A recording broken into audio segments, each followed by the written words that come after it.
हरि ओम आत्मी भक्तजनों सब प्रेम जय श्री हरि। भगवान श्री हरि विष्णु जी के मंदिर से व्यासपीठ से प्रतिदिन हम पुरुषोत्तम मास महात्म एक एक अध्याय आपको सुनाते आ रहे हैं, जिस क्रम में आज हम आपको ले चलते हैं पुरुषोत्तम मास महात्म 8वां अध्याय। 8वां अध्याय का शीर्षक है द्रौपदी की कथा। जी हाँ, सूत जी बोले, क्या बोले? हे तपोधने, विष्णु और श्री कृष्ण का संवाद सुन। नारद जी प्रसन्न होकर फिर भी प्रश्न करते हुए प्रभु से बोले, हे प्रभु, हे रुक्मिणीनाथ वैकुंठ को गए, जिसके पीछे क्या हुआ वह मुझसे कहो। श्री नारायण ने कहा, हे नारद, रुक्मिणीनाथ ने वैकुंठ जाकर पीछे वहाँ अधिक मास को बसाया, जहाँ रहकर अधिक मास वहाँ आनंद करता हुआ सब मासों का अधिक मास हो विष्णु के साथ क्रीड़ा करता है। मन में प्रसन्न हुए प्रभु 12 महीनों में मलमास को श्रेष्ठ और संसार को प्रिय हुए। हे मुन्ने, फिर भक्तवत्सल भगवान युधिष्ठिर एवं द्रौपदी को कृपा से देखते हुए अर्जुन से बोले, दुख में डूबे होने से तुमने तपोवन में आए पुरुषोत्तम का आदर किया है। देखिए, ध्यान दीजिए, यहाँ तपोवन शब्द है और हम जहाँ बैठे हुए क्या है? तपोवन है, यानी इस तपोवन का वर्णन जरूर होगा। तो तपोवन शब्द पर भक्तजन ध्यान दें कि आश्रम तपोवन में है। तो तपोवन में आए पुरुषोत्तम का आदर किया जाए। पुरुषोत्तम मास तपोवन का ही मास है, यह मैं जानता हूँ, किंतु इस मास का महात्म दुखित भीष्म द्रोण भी नहीं जान पाए और भय देश से तुमने भी नहीं जाना, तथा वेद व्यास जी से प्राप्त विद्या आराधना में लगे रहे।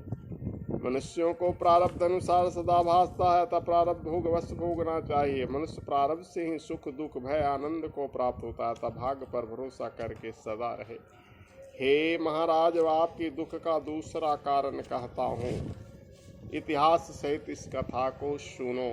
श्री कृष्ण बोले, यह द्रौपदी पूर्व जन्म में महाभागशाली श्रेष्ठ मेधावी ब्राह्मण की पुत्री थी। ब्राह्मणी थी। जब वह लावण्यता से मनोहर नेत्रों वाली द्रौपदी 10 वर्ष की हुई, पिता के एक ही पुत्री थी, जिसकी माता पहले मर जाने से पिता ने पाला। फिर भी पड़ोसिन सखियों का सुख देख पुत्र पौत्र की इच्छा करने लगी कि ऐसे मेरे भी सगुण भाग वाले भर्ता और सुख देने वाले श्रेष्ठ पुत्र किस तरह से उत्पन्न होंगे। ऐसा विचारा, परंतु प्रारब्ध ने तो पहले ही नाश कर दिया। क्या कर्म करके ऐसे सुरेश्वर को भजूं? क्या किस मुनि के पास जाऊं? क्या किस तीर्थ में जाकर वहां रहूं? मेरा भाग कैसा सो गया है। बड़े आश्चर्य की बात है कि मेरे भाग में मेरे पंडित पिता ने भी मेरे को विवाह काल प्राप्त होने पर भी मेरे सरीखे जोड़ी के वर को मुझे नहीं सौंपा। इधर शोक मोह की तरंगों से पीड़ित हो वह मेधावी ऋषिराज पृथ्वी पर भ्रमण करता रहा। कन्यादान के निमित्त जोड़ी वर ढूंढने पर वैसा वर नहीं मिलने से अपने मनोरथ से निराश हो गया। तब ऋषिराज शरीर में संव्याप्त दुख की तीव्र ज्वाला से व्याकुल और श्वास के ऊपर श्वास से युक्त महादारुण मूर्छा से ग्रस्त, जैसे मदिरा पान किए हो गिरता पड़ता हुआ पृथ्वी पर आकर लेट गया और पुत्री का स्मरण किया। तब तक पुत्री भय से व्याकुल हो पिता के पास आवे कि तब तक मरने सरीखा ही हो गया। दैव योग से अकस्मात कांपता हुआ हरि में मन लगाता हुआ वह मेधावी ऋषिराज श्री हरि पुरुषोत्तम भगवान को इस प्रकार स्मरण करने लगा कि हे राधारमन, हे प्रचंड भुजाओं से दैत्यों को मारने वाले, हे अति उग्र दावा नल के समान पाप हरने वाले, हे श्री कृष्ण, हे गोविंद, हे दामोदर, हे दीनानाथ, आपको मेरा बारंबार नमस्कार है। मेरी संसार रूपी समुद्र से रक्षा करो। मुनि के ऐसा वचन सुनकर बहुत जल्दी भगवान के लोक से परिकर आ गया और मरे हुए मुनि को हाथ के लिए भगवान के चरण कमलों में ला रखा और इधर उसकी पुत्री पिता के प्राणों को निकलता देख हाय हाय कर रोती और पिता की देह को गोदी में लेकर दुखित होकर विलाप करने लगी।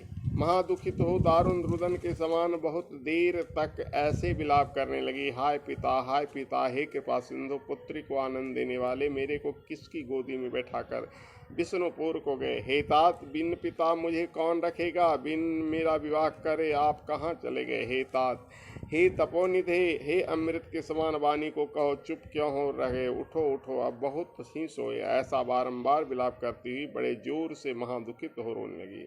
वहां उस वन में रहने वाले ब्राह्मण उसका रोना सुनकर सभी हाहाकार मचाते वहां आ पहुंचे और पुत्री की गोद में मरे हुए मुनि को देख वन में रहने वाले सब मुनि भी रोने लगे। ये रोना आज की बात नहीं है, सब लोग मरने पर रोते ही थे। लोग कहता है नहीं कि नहीं रोना चाहिए, लेकिन माया हर मुनियों की भी रही है। फिर पुत्री की गोद में मुर्दे को उठाकर श्मशान में शिव के निकट ले जाकर अंत्येष्टि विधि कर चारों तरफ काष्ठ लगाकर जला दिया और कन्या को समझा बुझाकर वे सब अपने अपने स्थान को चले गए। कन्या धैर्य धारण कर यथाशक्ति भजन करने लगी और पुत्री पिता की अर्धदैहिक विधि करके तपोवन में रहने लगी। इससे साबित होता है कि उस जमाने में पुत्री आग देती थी, तो फिर आज जमाने में क्यों ना दे। बेटी को भी आग देने का अग्नि संस्कार का महत्व है। कल क्या होगा 9वें अध्याय में कल सुनिएगा। तब तक के जय श्री हरि।